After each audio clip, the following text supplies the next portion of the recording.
আজকে আপনাদের সাথে শেয়ার করব আমি যেভাবে বিরিয়ানি রান্না করি। প্রথমেই 2 চা চামচের মতো প্যাকেটের বিরিয়ানি মশলা নিয়ে নিয়েছি। এরপর আমার নিজের বানানো স্পেশাল বিরিয়ানি মশলা দিয়ে দিলাম 3 চা চামচ।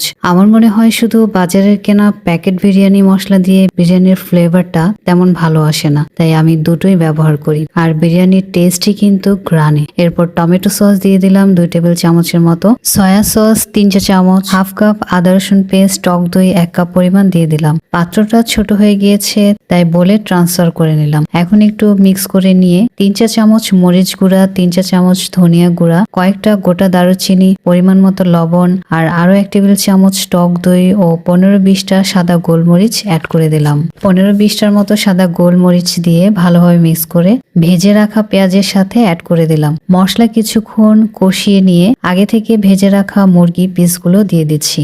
এখন সামান্য পানি দিয়ে কিছুক্ষণ মাংসগুলো কষিয়ে নিয়ে ঝোল দিয়ে দিলাম। অবশ্যই এখানে গরম পানি ব্যবহার করবেন। এই পর্যায়ে 7-8টি কাঁচামরিচ ভেঙে দিয়ে ঢাকনা দিয়ে ঢেকে রান্না করে নিলাম প্রায় ঘন্টাখানেকের মতো। রান্না হয়ে আসলে শেষে পেঁয়াজ বেরেস্তা দিয়ে দিলাম। এখন অন্য একটা পাত্রে বিরিয়ানির চালটা রান্না করে নিচ্ছি। পরিমাণ মতো তেলে পেঁয়াজ ভেজে নিয়ে 2 চা চামচ ঘি, এরপর আদা রসুন পেস্ট, গোটা গরম মশলা, তেজপাতা আর আরো কিছু বিরিয়ানি মশলা দিয়ে কষিয়ে নিয়ে চালটা অ্যাড করে দিলাম। এখন কিছু সময় চাল মশলার সাথে ভেজে নিব। চালটা আগে থেকে ধুয়ে পানি ঝরিয়ে নিয়েছি, এতে করে বিরিয়ানি ঝরঝরে হবে। সামান্য তরল দুধ দিয়ে দিলাম। চিকেন গুলো তুলে নিয়েছি। এই পর্যায়ে চিকেনের মশলাগুলো অ্যাড করে দিচ্ছি। চিকেন পিসগুলো এখন দিব না, পরে দিব, তাহলে পিসগুলো আস্ত থাকবে, নাড়াচাড়ায় ভেঙে যাবে না। পানি কিছুটা কমে আসলে সামান্য টক দই অ্যাড করে দিলাম। একটা কথা, টক দই কখনোই সরাসরি গরম তেলে দিতে যাবেন না, তাহলে টক দইয়ের টেস্টটা নষ্ট হয়ে যায়। তাই আমি এ পর্যায়ে এসে টক দই দিয়েছি।